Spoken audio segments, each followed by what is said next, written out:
Hello, everyone. I am your host, Eugenia Foxworth, and this is my brand new show. It's about art, entertainment, fashion, and business. And we will be interviewing the movers and the shakers from all over the world, both locally, nationally, and internationally.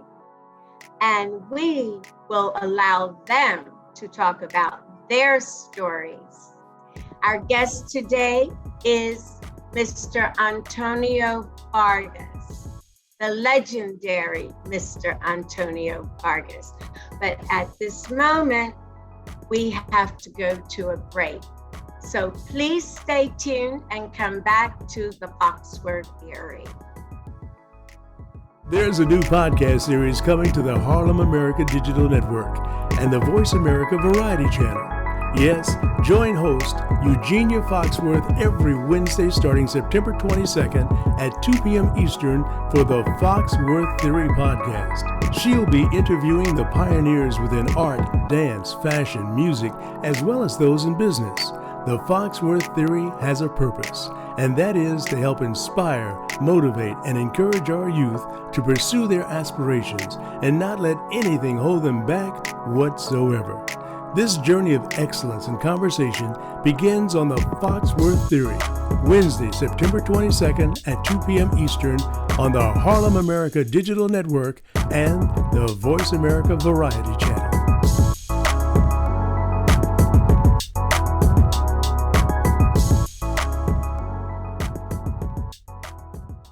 Welcome back to the Foxworth Theory.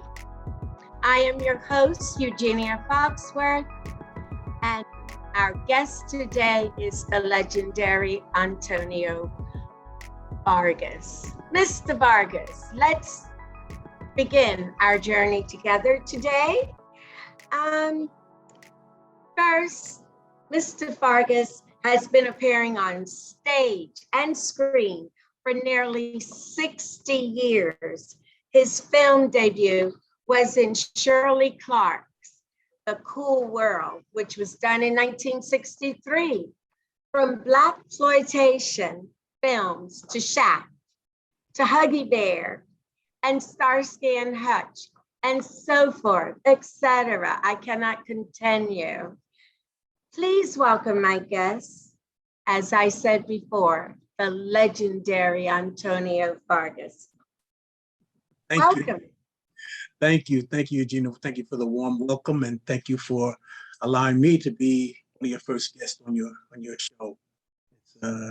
It's a bit humbling, to think it's about 61 years actually that I've been so blessed to be on this journey, and now to be sharing that with audiences and people who are interested in what the shoulders that they stand on.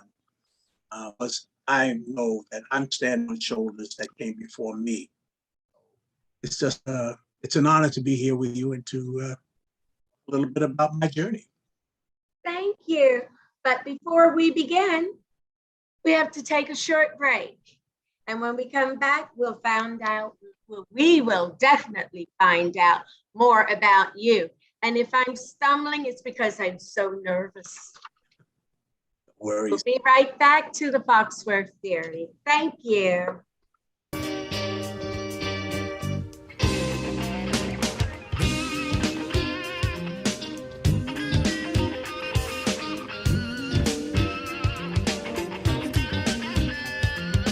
Down from the bar, there's a platform stage. People pimping, sharp as razor blades. Yo, check out homeboy. See, Dominic, brother out there, huh?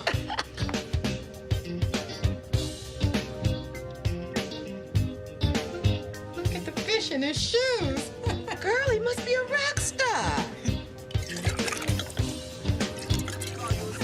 The brother's walking on an aquarium. Say, brother, do you get nosebleeds way up there? Maybe it's his dinner. Hey, homie, you expecting a flood?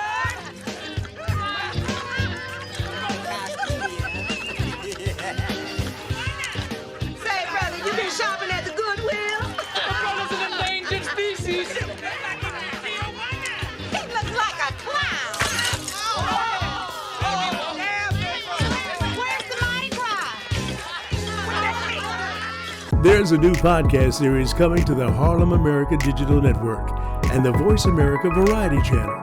Yes, join host Eugenia Foxworth every Wednesday starting September 22nd at 2 p.m. Eastern for the Foxworth Theory podcast. She'll be interviewing the pioneers within art, dance, fashion, music, as well as those in business.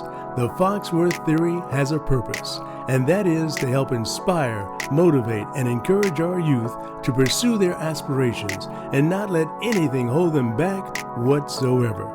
This journey of excellence and conversation begins on the Foxworth Theory, Wednesday, September 22nd at 2 p.m. Eastern on the Harlem America Digital Network and the Voice America Variety Channel.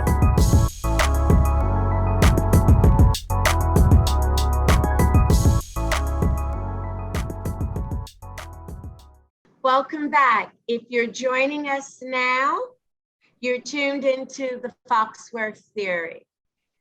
Mr. Fargas, how are you and how has life been treating you? I can say nothing but wonderful to know that I've been on the planet for 75 years, and to be here with you today has already been written before I was born. And that's the wonderful thing about the journey, is that I realized that it was a spiritual journey all along, that I was right where I'm supposed to be today, and to be sharing with you a little bit about what I experienced as an actor and as a human being, and to know that today is good, even in the world as such as it is and the way it is. It's about gratitude today, which is why I have on my cup. Be grateful. Yes, and I totally agree with you, especially since you've done 50 movies, 50. My goodness, that's to date. And I know there's more to come. How incredible is that? What does that mean to you? It means that I've been incredibly fortunate and blessed, and why I was chosen to be here today, when I've seen a lot of people who are not with me today, who are part of my journey, and to have experienced close to 61 years of since the cool world, and basically 61 years since my mother saw an ad in the newspaper when I was 13 and a half, 14. They were advertising a film called The Cool World, and they wanted young people from different neighborhoods, whatever, to come and try out for this film. And she always had this sort of idea that I was something that I was kind of destined for something in this business. I don't know if she had an intuition or whatever it was, but she made the call, and they said, okay, come on down for an audition. And that was the beginning. I was picked by Shirley Clark and Carl Lee to participate in the film. I had a larger role in the film when I tried out for it, but I ended up doing a little bit of extra work in the film, which tapped into my hunger. Because when I was 14 years old, I was this innocent-looking young man. They saw something in me that I couldn't see. And so when we went before the cameras, they said, you weren't right for this particular part, but we have this other part. And I was able to start my career in that way. Amazing, absolutely amazing. But you were destined to be there. So you've more or less told me how you got started, but how did you really get started as an actor? I mean, that meat of acting. Well, I had no training at all, but at 14 there was a beginning of it's like a renaissance in theater happening. Actors were coming to town, such as Robert Hooks, and he started a group theater workshop that I was a part of. He had a little apartment in Chelsea in my neighborhood, and he invited us young people who didn't have any experience to find out a little bit about acting. And I was sort of thinking to myself almost like a veteran, because I just finished the film, but I was so young and so hungry that I gravitated to what he had to offer. And eventually that experience turned into the Negro Ensemble Company. So, and that was kind of the civil rights movement. So there was this whole generation, this whole energy that was sort of converging on New York City, and the need to connect with the community through the struggle in the civil rights. So there was so much going on, and I was just a young student of the game, and then I was doing a part I was in high school. I went to Fashion Industries High School in New York because I thought I wanted to be in the fashion industry, which we were touching on that.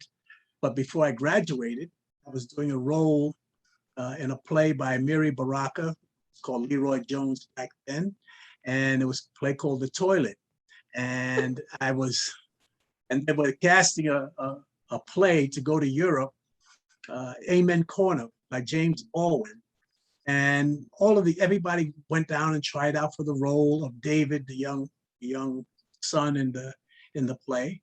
And I was one of the last ones to go down, and I got the role. So before I couldn't go to my graduation exercise in high school, Fashion Industries, because I had to be on a plane to Vienna to start the play, to start this worldwide tour, which I'll talk about, because I was cast in that play. So my mother and dad went down and got my diploma for me while I was off to Europe, and just the jump that we started in Vienna, and then we ended up in Israel. And on my 19th birthday, I played in Jerusalem, and we all bathed. I call it bathing in the River Jordan, with James Baldwin and the wonderful cast that was in the Amen Corner. We all put our feet in the water in Jerusalem and in the River Jordan. And so I bathed in the River Jordan on my 18th birthday, which is just one of the highlights of the beginnings of that tour, which took me all the way to the Edinburgh Festival, stopped in Paris and Zurich and 4 cities in Germany, and also 3 other cities in Israel. That's amazing. And you were 18 and turned 19, and your parents are picking up your diploma. My goodness. This is really, really, really history. It's history that we do not know. And did you have a chaperone? I was a scared young man who had mentors on that tour, and mentors before I left, like Robert Hooks and all the older actors who were on the scene in New York. But I was on my own and mentored with Dick Ward and the other actors who were the seasoned professionals in the play, and they just took care of me. And also I just took care of myself. I was wide-eyed and enjoying all these experiences that I never thought that a kid from Chelsea in New York, from the Chelsea projects, could be experiencing and seeing what I saw. Going into Berlin by train, and soldiers getting on the train and looking with machine guns and walking through the cars, and then getting in and experiencing the Berlin Wall before it just went up, and seeing all the remnants of World War II, and also when I was in Austria, walking across the street, and this young little German girl looked at me and looked at her mom and said, "Nigga, nigga, nigga," and it was just to be the awareness of my Blackness when I was there, an experience. And also in Austria, after we opened, I was in my dressing room, and I was laying in my own dressing room. And I was laying on the couch, and I went to sleep, and I heard the stage manager came and woke me up. And I had to run back on stage, and the actress was supposed to give me a slap for being out late, drinking. And so that slap was the hardest I've ever experienced. And it taught me to be on time and to be in the wings and be ready. And I've always been ready ever since then. But there was just so much on that trip. And again, it's almost 50 years, close to 55, 60 years ago that I made that trip. So a lot of it is wonderful memories, feelings that were going on and going through me at the time as I was growing up in this business. But that to me is so interesting. I mean, Claudia McNeil was a star, oh, the star of the play from Raising in the Sun, and a wonderful, powerful actress. And I just wanted to show you to make sure that. yes, and I'm glad that you remember. I told you you would. I told you I'm on half timers. Half of the time I remember, the other half I don't. But Yes. your memories are beautiful. Right now, though, we have to go to a commercial break. And we will be back with the Foxworth theory shortly. So please stay with us. Thank you. There's a new podcast series coming to the Harlem America Digital Network and the Voice America Variety Channel. Yes, join host Eugenia Foxworth every Wednesday starting September 22nd at 2 p.m. Eastern for the Foxworth Theory podcast. She'll be interviewing the pioneers within art, dance, fashion, music, as well as those in business. The Foxworth Theory has a purpose, and that is to help inspire, motivate, and encourage our youth to pursue their aspirations and not let anything hold them back whatsoever. This journey of excellence and conversation begins on the Foxworth Theory, Wednesday, September 22nd at 2 p.m. Eastern on the Harlem America Digital Network and the Voice America Variety Channel.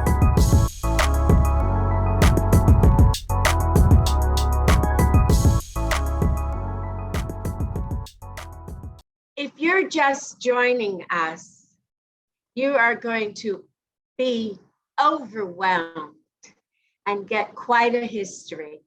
Welcome back to the Foxworth Theory, and our guest today, the legendary Antonio Fargas. Now, Mr. Fargas, you have opened doors for so many actors and actresses. Who do you feel does it best these days? Who are some of your favorite actors, male and female? Boy. Not political. Again, because I've been here so long to see so many actors, mainly in the formative years, like Cicely Tyson and Adolph Caesar and Billy D. Williams, all these people who were around, who were in New York at the time. And then I knew I eventually had to get to Los Angeles, and I did a film called Across 110th Street.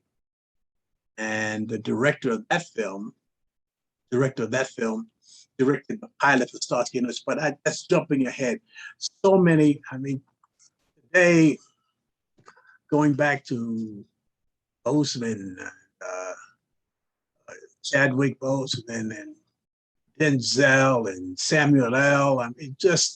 We have just a plethora of great, good journeymen, as well as star actresses and actors that sometimes even hard to keep up with. But I'm just so grateful that I was able to see what we have today and how we're accepted and what we fought through. And in my own way, because of the roles, because I played a lot of character roles, always different characters, and going back to first film I did where it was Car Wash, I believe. And that also goes back to my childhood, because I had a brother one of my brothers was gay, and what I saw him go through, I was able to channel that into the roles that I was given, and I was able to do another role in Next Stop Greenwich Village, and then a film called Ambush Murders. And then there was a book that was written called The Celluloid Closet, about actors who were doing roles, controversial roles, before it became popular. And they humbly included it in that book. But just I don't even know all of the names. All I know is when I see people of color, and that's a range of colors. When I first went to television, there were very few roles for Black actors in primetime television. Started on the shoulders of others like Jones, of course, but so many others who were there at the same time. And even Bill Cosby was a door opener for a lot of people, and it just kept getting better and better as I went along, and I saw that I could have an impact, that I was giving a little bit of this, that I was part of this history, and in a way that I never thought that I would be contributing because I just had this hunger that I wanted to get into the roles that I did, and get deeper and deeper into the characters, because I wanted to give them life, give life to those people who didn't get a chance to be leading men, so to speak, and represent the characters that I did with dignity. Important. Well, I've seen a few of your films because of COVID, when we were locked in, and there were films that I did not know. And I thought to myself, wow, what an amazing journey, what an amazing time. And I thought back on things that I read, and I thought, how did they do it? Right now it's given, but it wasn't given to you then. And to be successful without all the glitz and all the technology, I mean, it's just amazing. And that also leads me, I wanted to ask you another question. Did you ever meet any of our new actors and actresses? I'm not talking about Denzel Washington, but the sons and daughters of some of our great actors and actresses that led the way during the time that you were, going forward and paving the way. Marla Gibbs, her daughter. That was one. But again, a lot of the people that we're talking about, a lot of the actors and artists that I worked with and experienced, again, I'm 75, so wow. So we are, we're very few left in the class.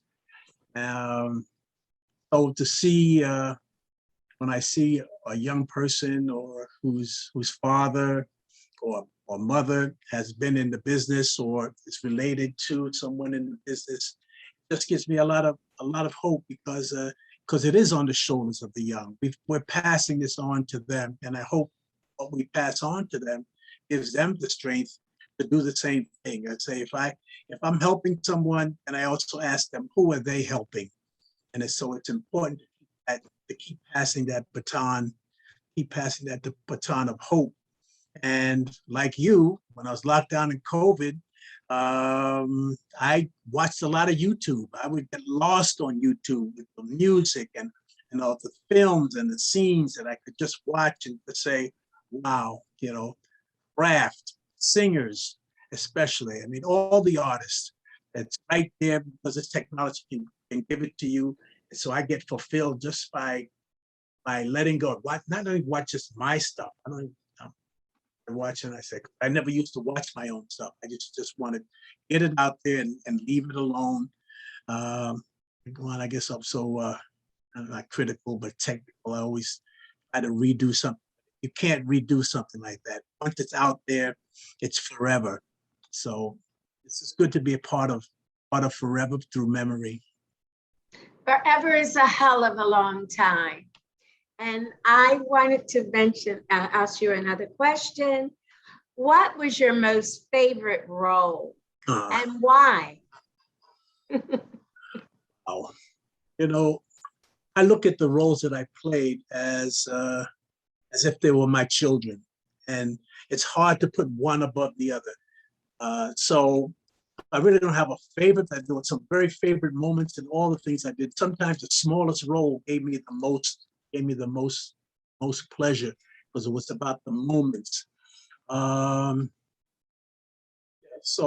But I think I have to give homage to Huggy Bear. I have to give homage to Lindy and Car Wash. And also because I'm not a leading man. And so I always played a particular flavor or pixel in the picture. And I just wanted to make my little contribution as important as possible. And sometimes what I would do is I would get the script and I would just concentrate on my role. And so I wouldn't worry about what was going on around me. People said, well, you were in Starsky and Hutch, and this series, Starsky and Hutch did this and this and that. Don't you remember? No, I don't remember, because I always just concentrated on what I was delivering in the script. So it's a very personal thing. Again, I love all of the characters that I was able to play in, and to just know that I could breathe life into a character and make it my own, take it off the page and make it my own. And a lot of times the directors didn't know how to direct, or didn't know how to direct you how to be Black or how to do a certain kind of character, particularly the character actors, because we knew how the leading men would do and how they would be. And the subtleties of that is a whole nother thing that I've never touched, but the subtleties of being able to know what funky was, what getting down was, what pain and pathos was. Those are the things that I felt I gave the most about the character and what I could give to it. Thank you. Now, who do you miss working with and why? I'm sure there has to be one person. Well, I just enjoyed the time that I spent watching James L. Jones. And we did a play he was starring in called The Great White Hope on Broadway. And I did that character for almost a year. I played an 80-something-year-old man in that play. And nobody thought that this 20-something-year-old person, actor, was playing this 80-something-year-old man. But just watching the magic of James L. Jones and his leading lady, Jane Alexander, and Hector Elizondo. Again, going back to my first play, Amen Corner, second play, Amen Corner, that I toured Europe with Dick Ward and Claudia McNeil. Things I can't recapture again, but I can relive those wonderful moments that I didn't even know how powerful they were when it was happening. But I can, in retrospect, I can see. And also the traveling in Europe with James Baldwin and Roscoe Lee Brown. It's just wonderful memories, and also my legendary mentor, Robert Hooks, who shared so much of his life and his journey, because he holds so much of the shoulders of the history of Black theater and television and film, and watching his son, Kevin Hooked, going back to young people, sons and daughters of that in our history. son Kevin Hooks, who was a great director and great director and producer. So those are the things that have mean the most to me today. These are wonderful, wonderful memories. And when you said 75, I know that you've done all these films, but you lived an amazing life because it's within you and it's showing now. And I'm just so honored. Now, right now, as usual, we have to take a break and we will come back shortly to the Foxworth theory and the continuation with the legendary Antonio Fargas. Thank you. Dwayne, I mean, Abdullah, you know what I'm talking about, right? I mean, you know where I'm coming from. Revolution is the You wanna pick my brain, right? Right. I'm gonna let you. You know that revolution you keep talking about all the time? When it happens, and it's gonna happen, then you're gonna be working here for real, not just playing around, splashing in the water. You understand? We get a chance to run your white ass, and y'all get a chance to sing "We Shall Overcome" in Chinese. That's not what I meant. Look, I'm so tired of you running off at your mouth is getting me down, honey. Why don't you just leave and be an assassin? Or the only thing you're good at shooting off is your big mouth? Would you please get out of my face, you sorry-looking faggot? Who you calling sorry looking? Can't y'all see that she ain't funny? She's just another poor example of how the system has her destroying our men. Honey, I am more man than you'll ever be and more woman than you'll ever get.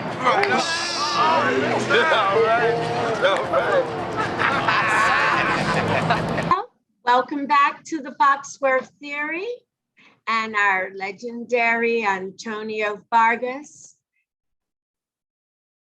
Now, to continue this wonderful conversation that I do not want to end, but eventually it will, so I'm just getting to it now.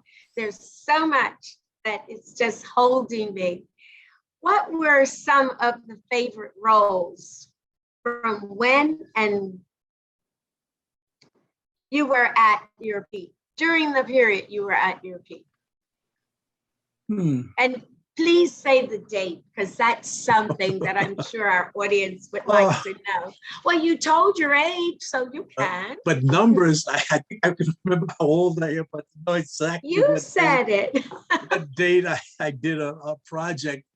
It's just, you know, there was the 60s, the 70s, the 80s, and right up until now, 90s, of course. But each period had its moments, and highlighted by knowing that every role and every job that I got, there was something that was also meant to be. I guess you could say, because it's the most powerful medium we have in the world is television. And now because of streaming, it's even more powerful, the internet and all that. But to be known for a role after 61 years, but to be known for the 4 years that I did in Starsky and Hutch, character Huggy Bear, which started in 1974, 75, and ended in 79. We did 4 seasons actually. And it seemed like it went on forever, but to be syndicated in over hundreds of countries and to go around the world and see where I'm known in Italy, Germany, Greece, wherever, on the continent, in Africa, African continent, the motherland, the Caribbean, and to be known for that. But now all of the roles, because everything is on streaming now. So my whole life experience can be, you know, if you wanted to have, spend time with Antonio Fargas, you just have to look up what the roles that I did, and you can pretty much capture or spend some time with on that journey. But like I spend on the journey with my fellow actors, I can't say exactly. I know theater has been a most important part because theater is the well where it all starts from. Before there was anything film or television, there was theater. So theater is very dear to my heart. Time that I spent on stage and mostly in New York and then also around the country and then also in Europe. During the play that I did at the Edinburgh Festival, Amen Corner, the producer of the Beatles, Brian Epstein, saw the play, heard about the play in Edinburgh, and invited us back to play on the West End in the theater that he had purchased, called the Savile Theater.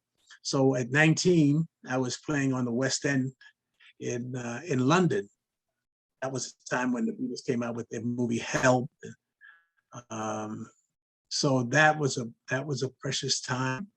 And then also, of course, in New York, theater, and then again going back to Europe and being in a play, the August Wilson play, Ma Rainey's Black Bottom, in Manchester, England, and toured all over England with another play called The Blues Brothers, where I did Cab Calloway role.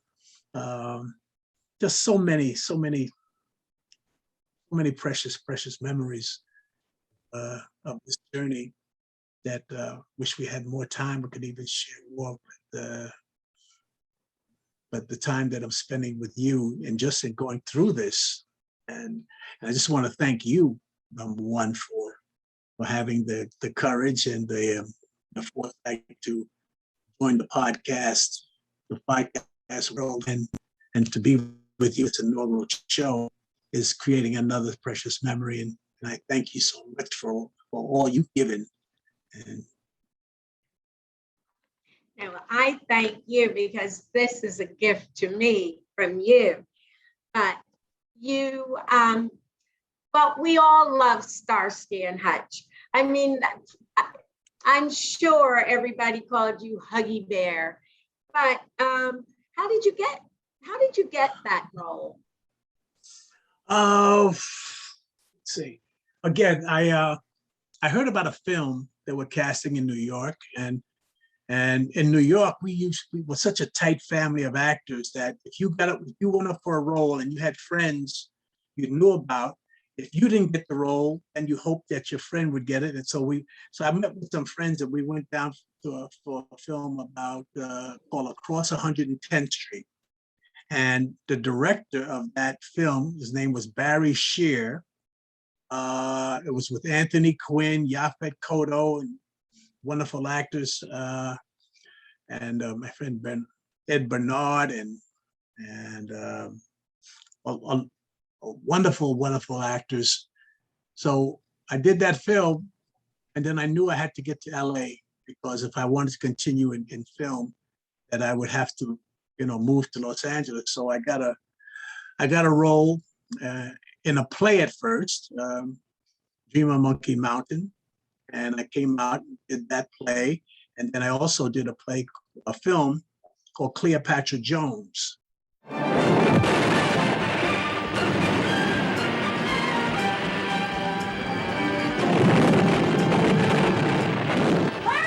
Man, that road is 10 miles of bad road.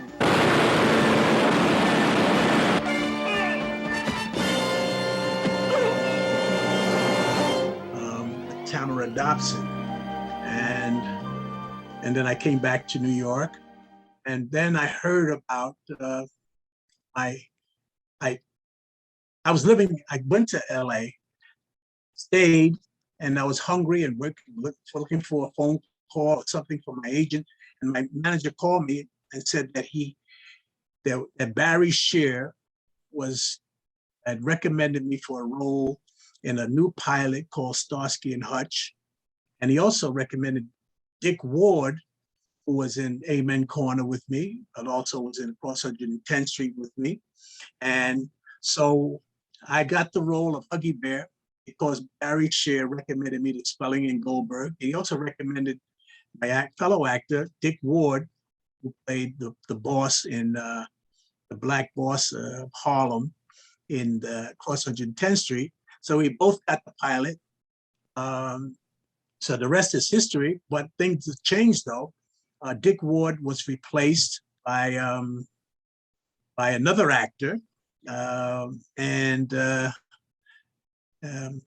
Bernie Hamilton was the actor that he replaced Dick Ward.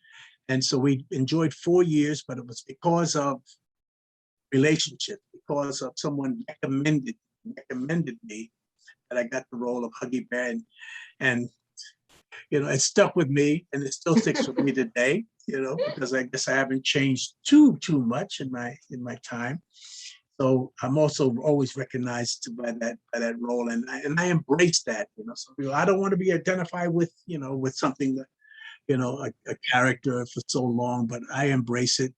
In fact, my son was called Huggy Jr. when he started playing football and got some attention, was on television and so forth. But I got the role of Huggy Bear, and 4 years later, and 45, I think we've been off the air almost for 43 years now. Wow. And we're still talking about Huggy Bear, and I'm grateful for that. Yes, it's a classic. It's a classic. Now, how has Hollywood changed in reference to respect for Black and brown actors and actresses? Have things really changed? Are we getting roles and being paid as equal, especially women? I think you can say that when I was doing television, the minority slot was almost exclusively for Black or African American men, and then women, and then Hispanics were. But as time passed, you can look around, and if anybody would say, you look at Hollywood today, you'd say, we don't have any problems. Look at all of the mixtures and the I call it the latte kids are taking over the world, taking over the television, mixed race, mixed everything, and so it's a wonderful time with the demand for product that's out there today. There's almost, but the respect for the craft is what I'm really concerned about, is that we have a respect, because people think you can just walk off the street and do these things, and some people have done that. I didn't have any experience. I just walked off the street out of the projects and was on a dream. But today you become famous as an athlete, you can become famous for doing a commercial, you can, celebrity is a lot different than actually being of substance for me, as a journeyman actor or someone who deals with emotions and able to open their heart and soul, give to a character. But hey, it's a better world. I couldn't say it isn't, but it's standing on the shoulders of the times when we weren't represented. Some of the highest paid actors today, highest paid athletes today, all African American or mixed race, and I think it's a wonderful, refreshing world, and in showbiz today. But they're standing on your shoulders because And many others. Yes, and many others, absolutely. Now, I think I'm getting down to probably an interesting, what question? What should I ask? Okay, this is it. What is your most favorite project you have worked on? I know you worked on a lot, but which one is your favorite project? You have to have one. Oh. To be honest, the greatest project or role I'll ever play is the role of Antonio Fargas. Oh. That's a work in progress, and Antonio has been lent out on loan, so to speak, all of these other projects, and so the mothership has allowed me to be used in certain places. Like I said, I don't put one thing over another, one project over another, because it's the smallest thing. It's in the details. It's in the details. And each actors who are into the details, or artists that are into the details, they have to paint, dance, or play an instrument or sing. I see the beauty. I see the beauty of the gift, and I've been just given a gift that, and I've been used in a certain way. So my greatest project basically is try to be the best Antonio that I can be, the best grandfather, the best husband, the best friend, and that's on a daily basis. Best person, because if you weren't, you wouldn't be on the Foxworth theory. And if you could change anything from your past, what would it be? I started loving myself sooner. That's important, but that comes with age and time and Yes. the wear Gift. and tear of others. Yes, absolutely. I agree with you. I am interested in with the legendary Antonio Fargas is telling us. It's an education. It is a small documentary of who he is and what he's done and how we have grown to appreciate him. Now, what's next for you, Mr. Fargas? What is next for you? I try to live each day, as I said, giving something back.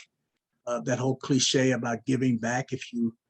Because as a young actor and a young person and on the journey, it's about, how much we could take, how much we could, and it really wasn't, if you get to be able to stay on the planet long enough to where you make that turn where you're giving back. So giving back in my community here in Las Vegas, or wherever I go, being encouraging, leaving a parking place open for others, not getting upset, finding peace and serenity.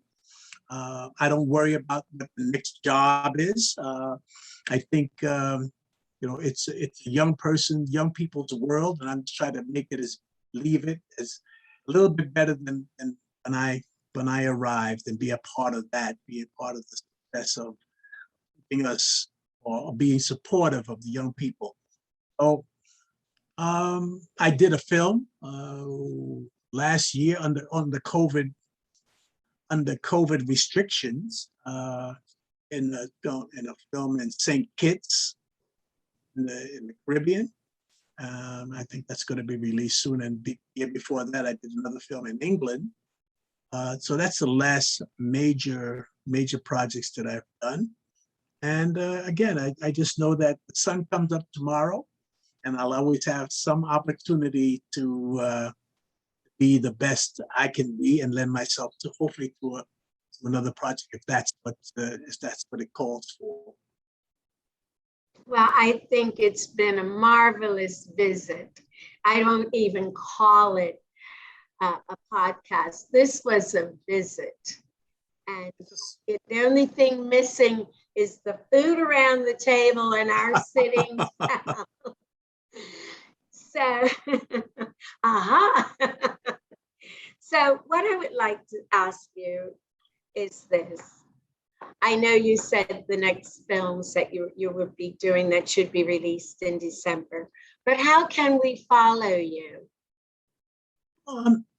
Social media or? I'm not a big social media person. I guess I'm old school. I like to call people up. I like people to have my email. I do have a website, AntonioFargas.com, if you want to look at that. Yes, I do have a Facebook presence that try not to get involved in, because I think there's some great benefits of being able to connect with people you haven't seen and know you, and it's a wonderful world that makes us closer and closer together. But I always believed that I thought I needed to be in the in crowd. all the time. And I realized that the out crowd is the best crowd to be in. So yes, you can follow me on social media, but again, it's watching the wheels and watching the world go by, which is really a pleasant thing for me. And step aside graciously, allow the process to happen, which is the world and everything that's happening. Acceptance is the key for me to not try to change things or wish to change the past or to have regrets, all of that. I think everything happened for me to be here right now with you on this podcast was part of the journey, and I'm grateful to be part of that.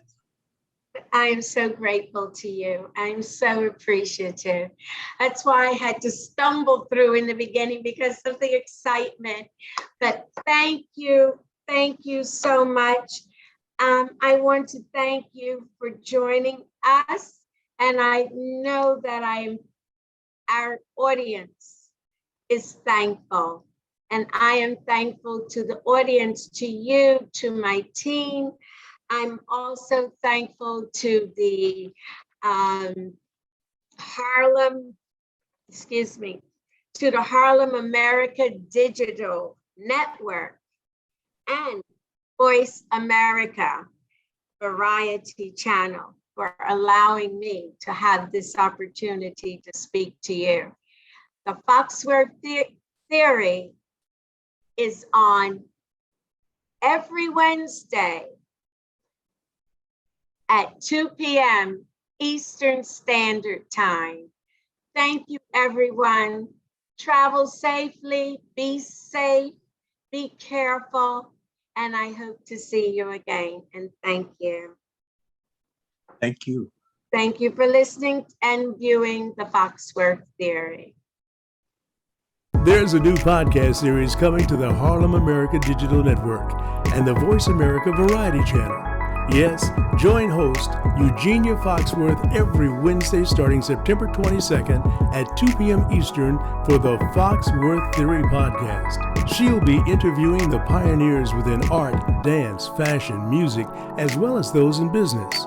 The Foxworth Theory has a purpose, and that is to help inspire, motivate, and encourage our youth to pursue their aspirations and not let anything hold them back whatsoever.